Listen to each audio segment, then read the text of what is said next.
Hi guys, welcome to part 5, I think part 5, yes, of Northchild.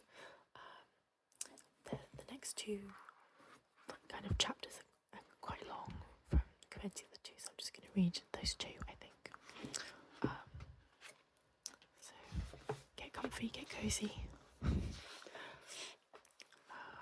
going to start. Neddy.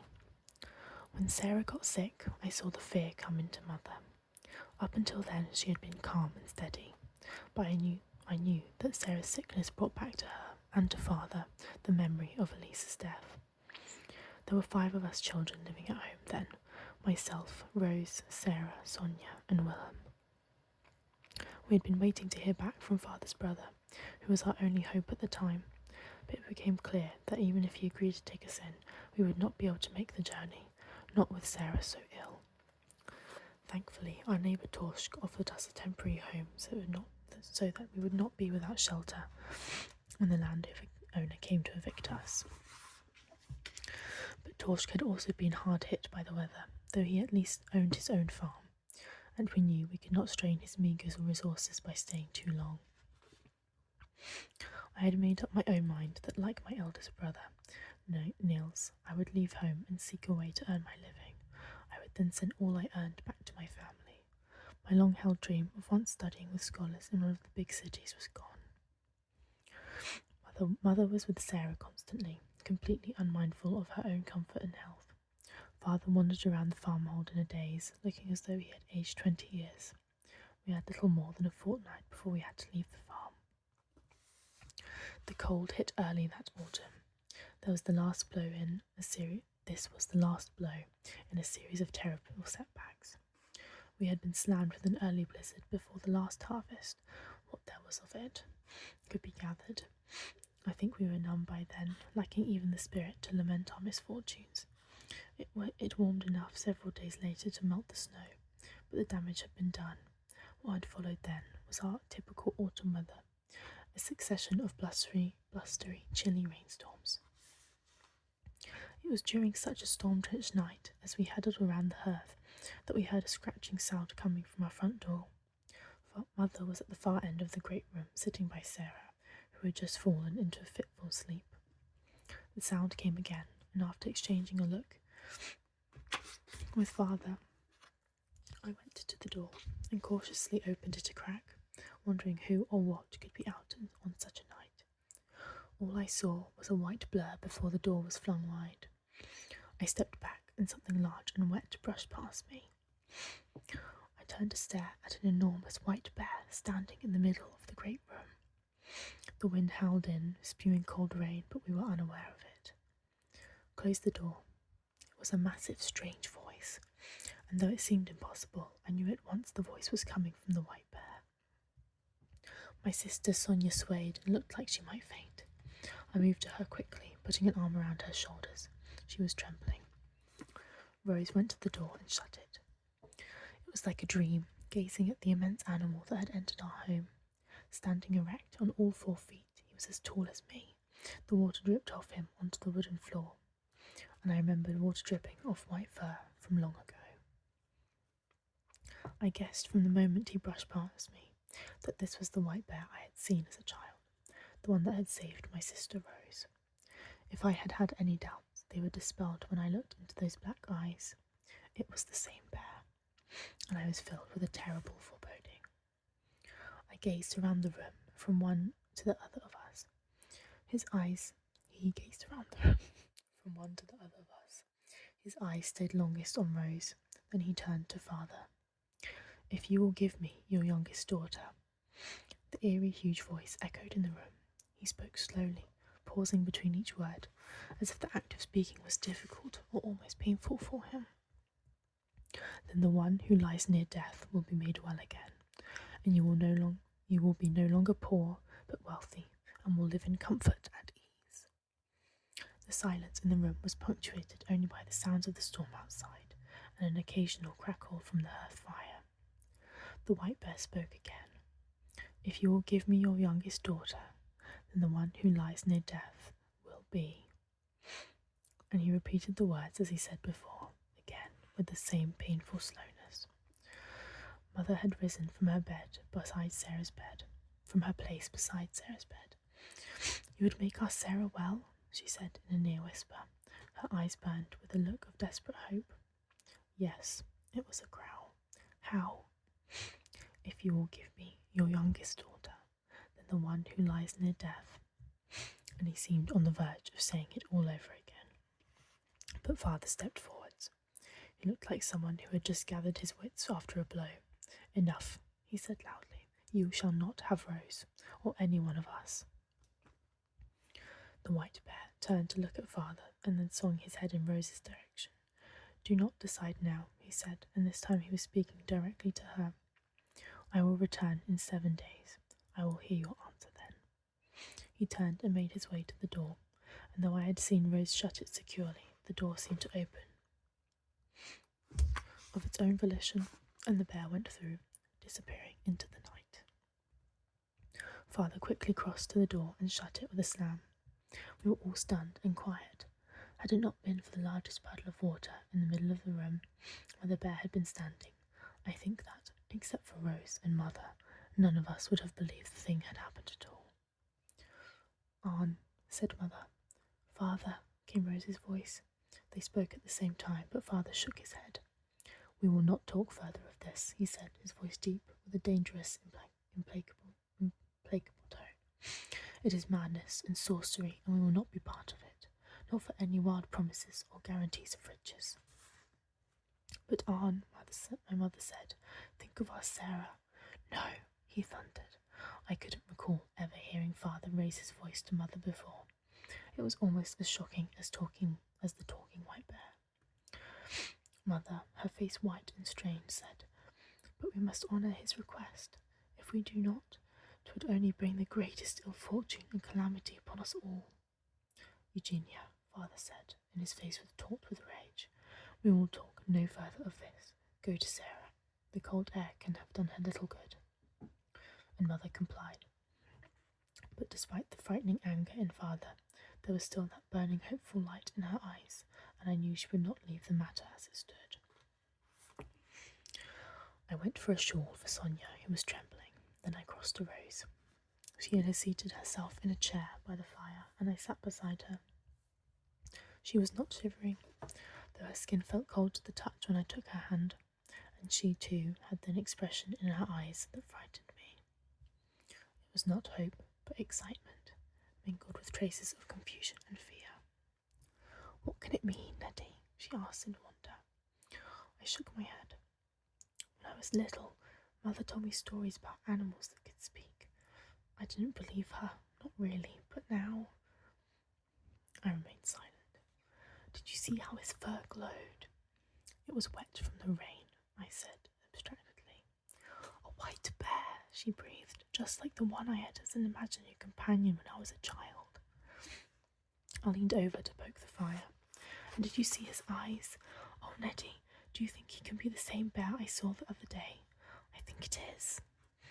I shook my head, for some reason wanting to discourage the idea, but then father came up, interrupting us. "There are dishes to be cleaned, and I think then we had all better go to bed." We both stood up obediently. Then father caught Rose's hand. "I will not let any wild beast take you, Rose," he said to her. "You know that. I will always keep you safe." "But father, what of Sarah?" "We will take care of her. She will get better."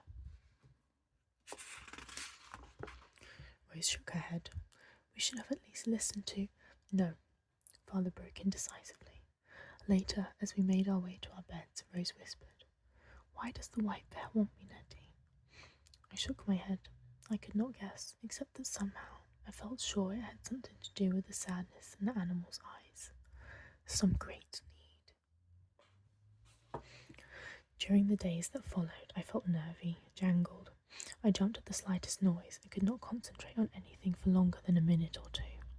We were all on edge. Father forbade any discussion of the white bear and his request. I could hear him quarrelling about it at night with Mother. They tried to keep their voices low, but one night I could not help overhearing what they said. "I will not sacrifice one daughter for another," Father said. "It is not a matter of that," Mother replied. And if we do nothing, Sarah will surely die. What makes you so certain that this white bear will heal Sarah? Mother spoke softly in reply, and I could not make out the words. But then Father cut into the low rumble of her voice. Are you truly willing to put Rose's life in the hands of a wild creature of the north for a questionable promise of miracles? It is folly. If Rose goes with the white bear, we will surely never see her again.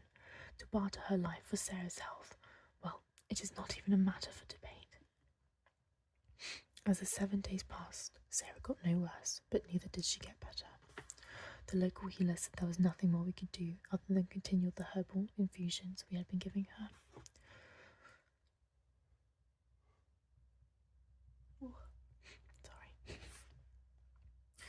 We went about the business of readying ourselves for the move to neighbour Torshka's farm until such time as we could hear from Father's family. I thought mostly of the white bear. I could think of little else, and I had made up my mind that despite my father's objections, I must accept the bear's offer. I tried speaking about it with Neddy one afternoon as we folded our meagre supply of linens into a trunk. I will go with the white bear, I blurted out. Neddy looked at me with horror. I cannot stand by and let Sarah die, I continued, my words spilling over one another in my haste to make Neddy understand. Not when there is something I can do to prevent it.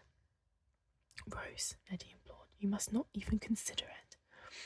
And the bear said that he will take away this poverty into which we have sunk, I said, ignoring him. Just think, Neddy, Father could make maps again, and you could go to Bergen and study with scholars the way you've always dreamed. No, Neddy said forcefully, even if the creature could bring such a thing to be, it would not be worth the price you must pay. I was silent. I could see that talking it out with Neddy would be fruitless. I must keep my thoughts and plans to myself. Aside from the more logical reasons for going with the white bear, I had another reason, and that was simply that I wanted to go. It was madness, I knew, to consider going off into unknown lands with a wild beast that would most likely devour me at the journey's end. I did not want to die, and yet I wanted to go. I knew Father would never agree to it. As for Mother, it confused me to hear her arguing in favour of accepting the white bear's offer. Did she love me so little? If it were Elise the bear had asked for, would Mother be so eager to hand her over? On the 6th day, after the visit of the white bear, I returned early from Widow Hauntzing's. I entered the outer room of the farmhouse.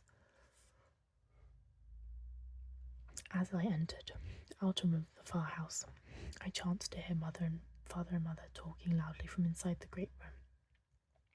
I thought they were arguing again, and I was on the verge of making my presence known to them when I heard Father say, his voice anguished. It is nonsense, I know, but I keep thinking that this is the lie of Rose's birth that is behind this. Lie? I felt the hairs on my neck rise. Mother's voice came back sharp. There is no lie. She is Ebba Rose. Eugenia, she is no East child. You and I both know it. She is Ebba Rose. The words were said slowly, implacably, as if to a half-wit. No. And Father's voice was loud. She is Neve. Neve? There was a pause. She is not Neve. Mother's voice was cold now. I thought you did not even believe in birth directions. Superstition, you always say. Nor do I, Father answered. At least I did not think I did. My mind is all turned around these days, and I will tell you. But I will tell you. When I first held her, I looked into her eyes, and she was Neve. And I have always called her so, in my heart. The tangled truth behind my father's words began to unravel inside me. Neve. It begins with an N. North. I had been conceived to take Elise's place, but I was a North bairn. I had filled my own place on the compass rose. I felt a great excitement stir in my chest, and then great anger. My breath grew short and my cheeks were flaming. My father and mother had lied to me all those years. I moved towards them without thinking, and in doing so my elbow caught a wooden bowl which clattered to the floor. Who's that? Is someone there? Called Father. Suddenly I did not want to see their faces. Not then. I needed to think. I bolted out of the house, refastening my cloak against the cold autumn day. As I ran, I became aware that in addition to the anger, a sense of exhilaration was growing in me, the feeling of a puzzle piece falling into place. I was a North. It was obvious. No wonder Mother had tried so hard to keep me close, to mould me into another Elise. Mother's feelings about North people were well known to us all. Every time she heard of some wild or destructive act by a stranger, she would inevitably shake her head with disapproval and say, "That's a Northborn, mark my words." I knew that my birth had come on suddenly on a stormy afternoon. Mother must have fabricated a truth she could live with, and Father had gone along with it. The lie of Rose's birth. Neve. I felt as though I no longer knew my parents or myself. Then I thought of the windrows Father had designed for me. It was a lie as well. I tore off the cloak I had made and spread it on the ground. I kneeled by the design.